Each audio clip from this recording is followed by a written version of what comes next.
But that touches on our origins of audio. Like, who? I guess we could talk about it. What about music or listening or an event or an incident got you into audio in the first place? How did that start? Like for me, it was somebody showing me their hi-fi system and kind of walking through some details, like how stuff works. That's what got me into audio in the first place, and then everything kind of grew from there because I developed a curiosity for that, and it was also like social sharing. Yeah. File origin stories. Mine was my dad. My dad was a big hi-fi fanatic back in the late 70s, and it was just a natural progression for me to gain curiosity because of how much music and stuff was prevalent when I was a kid. And I don't know, it just carried with me throughout all these years. Yeah. Oh. Mine was I got a boombox, a Walkman, and a stereo all in one Christmas. Dude, did you get a Kangol hat too?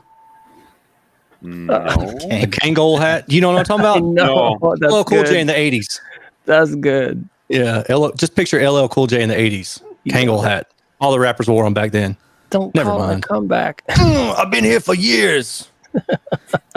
Perfect. I feel like Evan spent more than 10 years in the 80s, man. What? No, man, my brother would be jamming that stuff back in the day. So my youngest of my two older brothers is 9 years older than me. So he was just on a different level. But it like when LL Cool J was big, when Snoop Dogg and Dr. Dre was big, that's what was going on. That's what I was always hearing when my parents weren't home, because he couldn't play that music loudly when my parents were home. Nice. Yeah. I had like Dougie Fresh.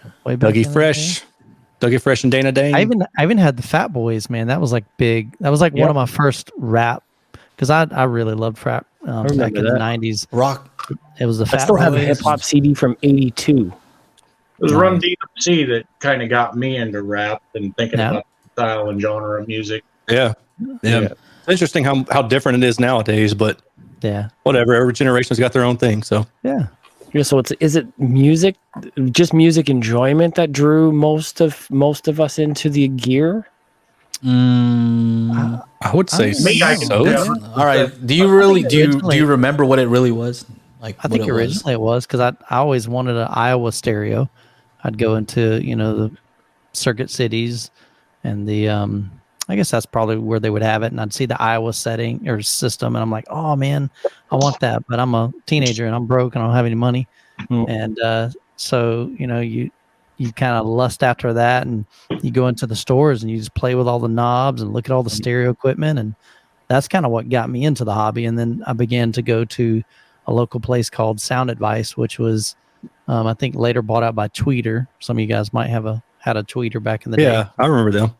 So that was like my big thing every Saturday, man. When I hit 16, I would drive over there to the mall, about 30-minute drive over to Tampa, and I'd go and hang out for literally 3, 4, 5 hours, just going from room to room, from the car audio to the home theater, listening to clips, listening to Bowers and Wilkins, and just pretty much anything that they had. And so that's kind of what got me involved in that. So I would go in those demo rooms and go, man, this is awesome. I'm hearing stuff, flying around, and that was literally probably back in Dolby Pro Logic days, but it still was enough to intrigue me. And that's where my passion started for home theater, was literally as probably a 15-year-old. Yeah. If I had to, I grew up with some JVC speakers. It'd be like listening with my dad. And then of course, the natural progression as a young man, I wanted to hear it louder and bigger and as close to the concerts as possible. And, just kind of the natural ebb and flow that tends to come along with being a music lover first up, Yeah. I'm gonna throw this up there. See if Joe, do you mind sharing something for me? And it's not weird, so don't worry. So see if you guys remember this thing. What is that? It's a pocket rocker. I don't remember if they came out in like the late 80s or early 90s. I'm guessing late 80s.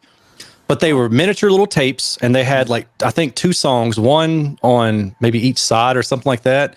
And they had, you can see Belinda Carlisle there. I'm guessing that's New Kids. I can't tell right now. The other one is, oh God, I just forgot his name. Anyway, I used to listen to this thing all the time. So like when people talk about how did you get started in music and all that stuff? To me, like, I can't tell you, like, I grew up listening to Michael Jackson and Lionel Richie and Bee Gees from my mom. And then the next thing I remember was riding my bike down the road, listening to that little thing. And the next thing, it was riding my BMX to a CD player in my pocket, to a tape player in my pocket, to a mini disc, to the original Apple Shuffle, which looked like a USB drive. So, I mean, it just transitioned. You know, it's always been there. Music has always been a part of my life.